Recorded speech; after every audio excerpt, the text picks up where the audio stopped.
Bismillahirrahmanirrahim. Alhamdulillahirabbil alamin. Baril khulaik asmain. Wassallallahu ala Muhammad wa ala tahirin wa ashabil mayamin. Asyhadu an la ilaha illallah wahdahu la syarikalah wa asyhadu anna Muhammadan abduhu wa rasuluh. Allahumma shalli ala Muhammad wa ali Muhammad. Assalamualaikum warahmatullahi wabarakatuh. Alhamdulillah kita berjumpa kembali pada kegiatan Dirasah Islamiyah yang kali ini berkaitan dengan tema usul fikih ya. Minggu yang lalu karena kita nggak sempat zoom ya, jadi kita berikan tugas saja sebagai pengantar usul fikih dan kalian mencari tentang definisi usul fikih itu apa, kemudian manfaatnya, hubungannya dengan fikih itu apa ya. Nah, sekarang kita akan kaji apa yang sudah kalian kerjakan kemarin, kita akan jelaskan secukupnya saja ya. Kita akan mulai saja, kita lihat ya.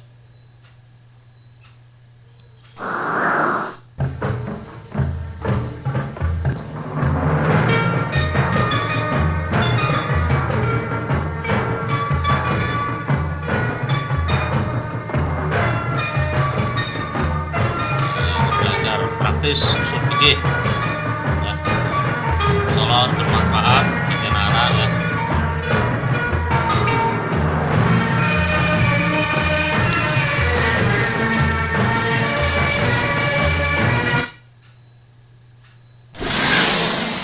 Nah, ini pengantar usul fikih ya. Kita harus tahu ya itu bahwasanya sepeninggal Rasulullah SAW tentunya di sana para sahabat bingung ya kan itu. Wahyu sudah berhenti ya itu. Sehingga tidak tahu nanti untuk mencari pengganti nabi itu siapa. Sementara mereka berbeda pendapat di antara mereka ya kan itu. Ada yang mengikuti sahabat, ada yang mengikuti ahlul bait nabi ya kan itu. Untuk yang mengikuti ahlul bait nabi mereka langsung aja merujuk ya kan itu pada ahlul bait nabi untuk bertanya tentang hukum-hukum Islam, selesai masalah ya kan itu. Nah, tapi mungkin untuk sebagian yang mengikuti sahabat Nabi mereka akan kebingungan ya kan, sahabat Nabi siapa yang punya wewenang untuk memberikan atau mengeluarkan hukum-hukum Islam ya kan itu. Nah, kalau hukum Islam itu sesuatu yang sudah ada, yang mereka sudah pernah dengar dari Nabi, mungkin mudah mereka menjawab.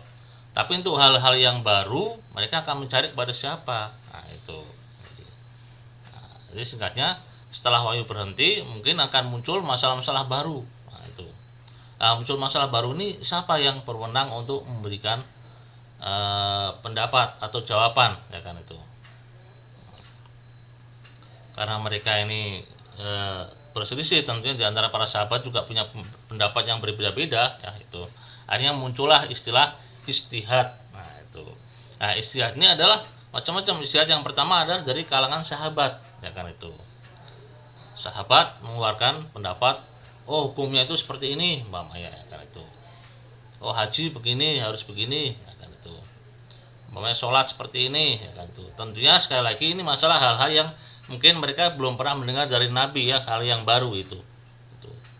Tapi sesuatu yang sudah paten tentang hukum sholat apa ya itu sudah jelas ya kan itu. Sholat ada berapa sudah jelas ya kan. Tapi sholat bagaimana, sedekap atau tidak, baca kunut atau tidak, ya ini ijtihad. Nah, kan itu. Mereka bingung, kadang mereka melihat Nabi mungkin pakai kunut, kadang tidak. Akhirnya kunut ini hukumnya bagaimana? Nah, hukum kunut itu sunnah, hukum kunut itu mubah umpamanya ya kan. Nah, mereka beristihad. Nah, ini istihad para sahabat kita sebut ya kan itu. Nah, nanti setelah sahabat, generasi setelah sahabat kita sebut dengan tabi'in. Nah, itu. Nanti ada lagi setelah tabi'in, nah, mereka juga beristihad ya kan itu. Karena ada kaidah dalam mereka, barang siapa yang beristihad, istihad itu artinya bersungguh-sungguh untuk mengeluarkan hukum dari sumbernya ya. Itu namanya istihad. Nah, mereka bersungguh-sungguh untuk mengeluarkan hukum Islam dari sumbernya. Nah, kemudian, nah kan itu ketika di kalangan sahabat disebut dengan istihad sahabat. Di kalangan setelah generasi sahabat disebut dengan tabiin, ya kan itu istihad tabiin. Nah, nanti setelah tabiin ada ulama sebut ya kan itu. Atau tabiin dan tabiin ya kan. Sering distilahkan dengan tabiin dan tabiin ya kan itu. Nah, Walhasil yang disebut dengan istihad mereka ya kan. Nah, istihad mereka itu punya patokan juga ya kan itu, atau kaum muslim punya patokan, punya sandaran bahwasanya istihad, barang siapa yang beristihad kemudian dia benar maka dapat 2 pahala. Tapi kalau istihad itu salah dia dapat 1 pahala ya kan itu.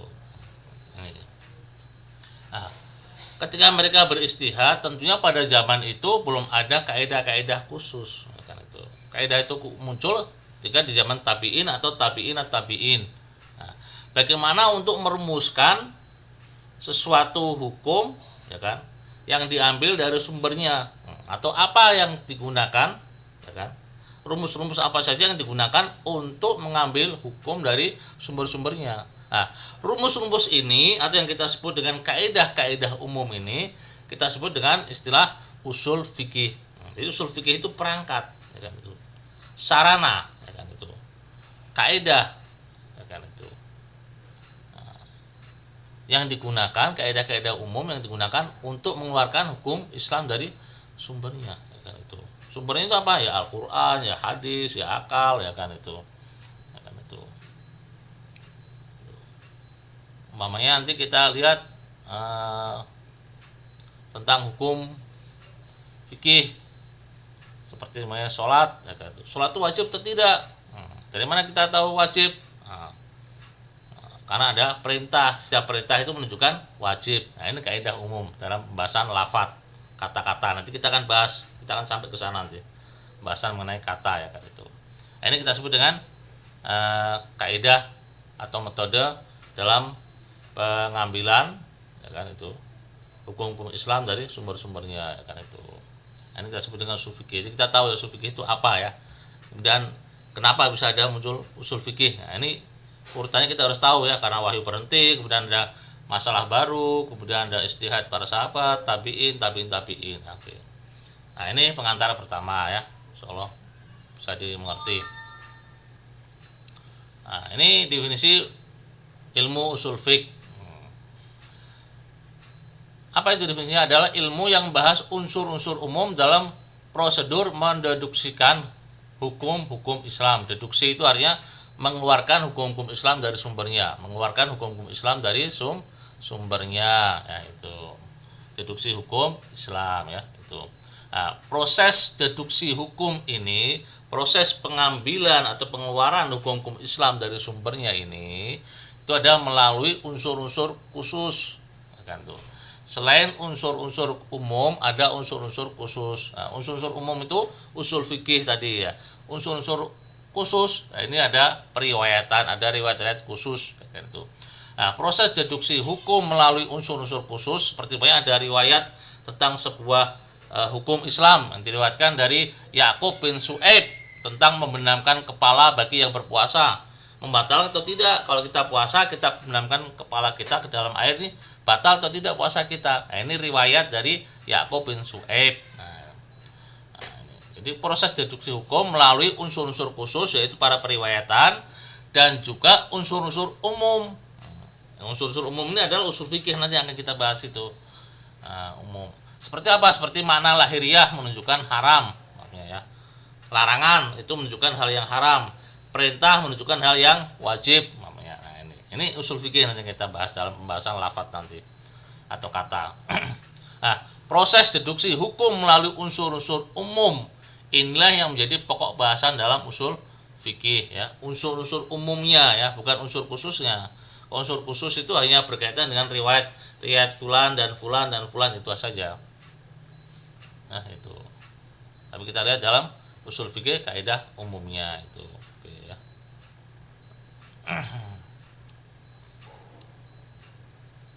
Oke, sekarang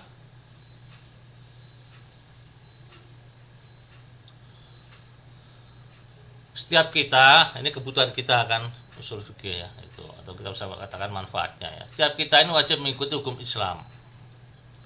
Tapi karena banyak faktor ya, seperti zaman jarak kita antara wahyu ya yang begitu jarak jauh ya kan itu, atau munculnya hadis-hadis palsu ya kan itu. Kemudian perintah-perintah agama dalam banyak hal tidak jelas dan rumit. Nah, konsekuensinya apa? Kita sebagai seorang awam tidak bisa memahami hukum Islam. Nah, kita tahu jarak kita dengan Nabi bagaimana, jauh ya kan itu. Kemudian banyak perbedaan di antara para sahabat, para tabiin, para ulama, belum lagi munculnya hadis-hadis palsu. Kemudian di sana tangan-tangan jahil yang membuat hadis palsu tadi itu ya kan, untuk memenuhi kebutuhan politik mereka. Nah, itu. Nah, dengan aneka ragam faktor-faktor seperti ini, ya kan, itu akhirnya menuntut sebuah adanya perumusan kaidah, ya kan, itu, yang dengan mudah kita nanti bisa mengetahui hukum Islam itu, ya kan. Nah, perumusan kaidah ini yang kita lihat adanya kaidah-kaidah umum yang kita pelajari dalam usul fikih nanti, ya kan, itu. Nah, karena alasan inilah dibangun suatu ilmu yang membahas dan mengkaji setiap kasus dan menyatakan dengan bukti yang praktis, ya kan, atau sikap yang praktis yang mesti diambil seseorang yang berkaitan dengannya. Dan inilah tujuan usul fikih, kan, itu. Jadi karena susahnya kita mendapatkan hukum Islam, harus ada kaidah khusus yang merumuskan bagaimana kita ini bisa mengetahui atau bisa mengambil hukum Islam dari sumbernya, ya, tuh. Jadi ilmu usul fikih yang kita sebut dengan jurisprudensi tadi, ya, namanya istilah usul fikih disebut dengan jurisprudensi, ya, ingat-ingat. Apa itu jurisprudensi? Ya usul fikih, ya kan, itu. Usul itu pokok, fikih ya fikih syariat. Jadi pokok-pokok syariat, artinya landasan-landasan, dasar-dasar fikih ini apa ya? Ini kaidah-kaidah umum yang akan kita pelajari nanti dalam mengeluarkan atau deduksi hukum Islam, mengeluarkan hukum-hukum Islam dari sumbernya itu, ya. Nah, yang berarti apa? Argumen-argumen yang memadai untuk penetapan sikap praktis terhadap setiap situasi khusus selaras dengan syariat. Ada kasus-kasus tertentu lah, kasus-kasus khusus umpamanya yang kita hadapi, umpamanya kalau kita ini umpamanya ya, kita sudah wudhu, habis itu kita ragu, ini wudhu kita ini masih sah atau tidak, ya kan, kita mau sholat kita ragu, kita masih punya wudhu atau tidak. Nah, ini situasi khusus, ya kan, itu. Ini bagaimana cara penanganannya, ya kan, kalau kita mengalami seperti ini, itu, ya, sudah wudhu tahu-tahu kita ragu, tadi wudhu kita batal atau tidak, ya. Nah, itu, ini situasi khusus, ya kan. Nah, nanti ada kaidah ini, penetapan sikap praktis dengan argumen disebut dengan istinbat, ya kan, itu. Istinbat itu deduksi. Nah, dalam kasus seperti ini tadi, masalah kita ragu antara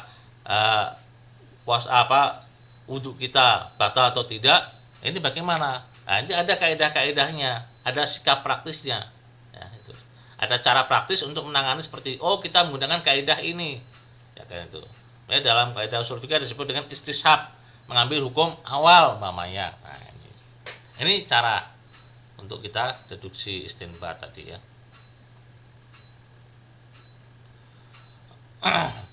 Karena hubungan usul fikih dengan fikih itu sendiri, ya kan. Usul fikih itu sebagai teori, sarana saja, ya kan, perantara saja. Dan fikih aplikasinya, fikih itu yang sudah matang.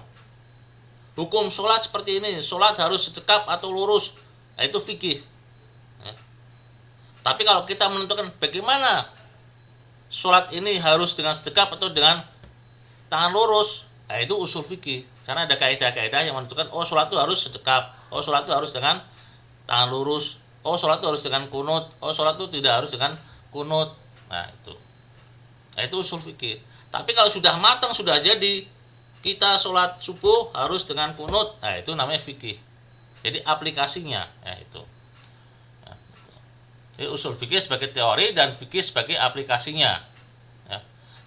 Pekerjaan sang faqih itu seorang ulama yang ahli dalam fikih tadi, ya, hanya mengumpulkan unsur-unsur khusus dari hadis-hadis yang valid, hadis-hadis yang sah, yang benar, lalu menggabungkan dengan unsur-unsur umum, ya. Cari hadis-hadisnya dulu, riwayat-riwayat tentang hukum-hukum Islam itu apa, riwayatnya kan banyak, ya, macam-macam, diseleksi, sudah benar nih hadisnya, kemudian dicari kenapa seperti ini, apa, nah, digabungkan dengan unsur-unsur umum. Hadis ini itu berkaitan dengan mengenai istishab, mengambil hukum dari awal mamanya itu, ya kan, itu. Hukum ini adalah mamanya tentang pasar, ya kan, itu, ya kan? Sukul muslim mamanya. pasar muslim juga gimana hukumnya. Nah, itu kaidah-kaidah umum fikih ya itu. Nah, itu penggabungan nanti ya, penggabungan unsur-unsur umum dan menghasilkan sebuah hukum. Nah, ilmu usul fikih itu sebagai ilmu logika bagi fikihnya, proses pemikiran hukum untuk mendapatkan hukumnya. Prosesnya, jadi usul fikih itu prosesnya, kaidah-kaidah apa saja sih? Ya, rumus-rumusnya apa saja yang digunakan supaya kita sampai pada hukum. Ini loh hukumnya, ini loh hasilnya. Nah, itu ya. Nah, bisa difahami ya, untuk hubungan usul fikih dengan fikih ya. Jadi usul fikih itu teorinya istilahnya atau sarananya ya, itu rumusannya. Nah, kemudian fikih itu aplikasinya yang siap kita jalankan ya kan itu.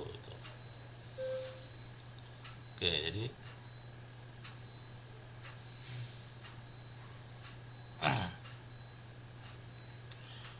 nah, ini berkaitan dengan istihad tadi ya, itu. Pada dasarnya kata istihad artinya berusaha sungguh-sungguh. Ya. Orang yang melakukan istihad disebut mustahid. Jadi istihad adalah mengarahkan segenap kemampuan intelektual dan spiritual untuk mengeluarkan hukum yang ada dalam Al-Quran atau As-Sunnah, sehingga hukum tersebut dapat diterapkan dalam lapangan kehidupan manusia sebagai solusi atas persoalan-persoalan umat manusia ini ya.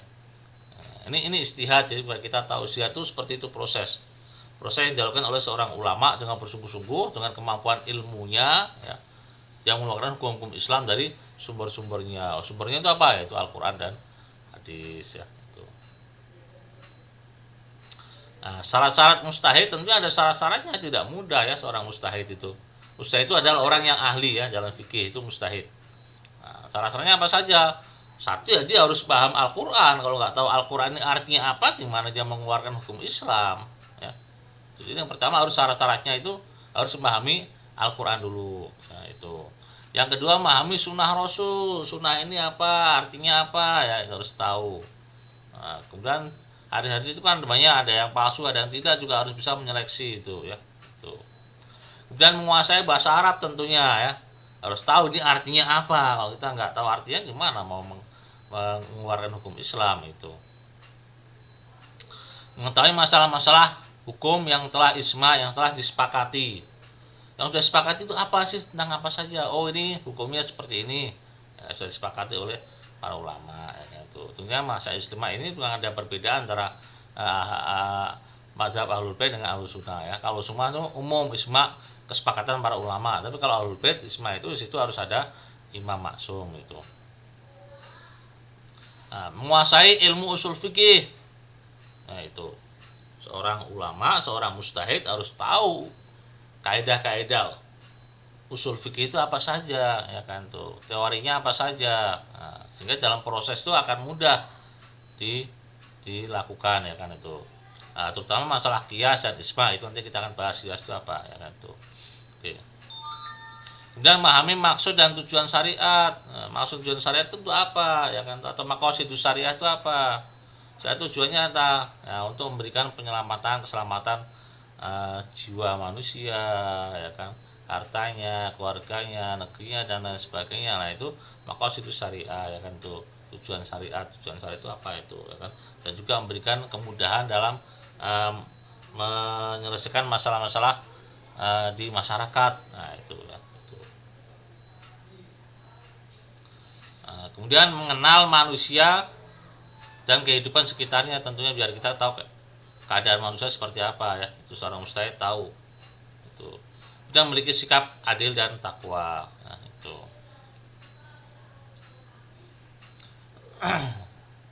Nah, ini sumber-sumber hukum Islam ya. Itu.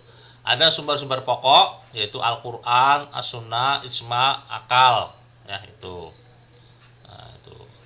Sumber pokoknya Al-Quran, Sunnah, ijma, dan akal. Nah, Al-Quran itu apa, Sunnah apa, ijma apa, nanti kita akan bahas ya pada berikutnya. Oke, untuk kemudian ada lagi sumber cadangan. Sana ada namanya kias, analogi. Nah, analogi kias. Pokoknya kullu muskirin al-khamru haram wa kullu muskirin haram.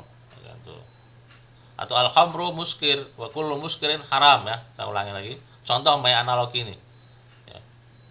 al khamru muskirun, khamr itu memabukkan, wa kullu muskirin haram, dan setiap yang memabukkan itu haram. Maka hasilnya apa? Al khamru haram, maka khamr itu haram ya, itu. Khamr memabukkan, setiap yang memabukkan itu diharamkan, maka khamr itu diharamkan. Ini namanya kias, analogi ya, itu. Jadi ada lagi istihsan ya. Istihsan atau istislah, mengambil hal yang baik ya kan. Ada lagi istishab, mengambil hukum awal.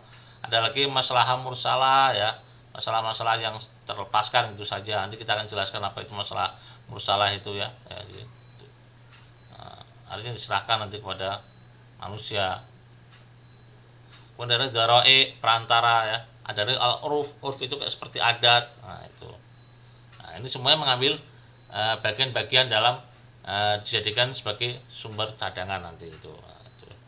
Nah, mungkin ini sementara yang bisa kita sampaikan ya.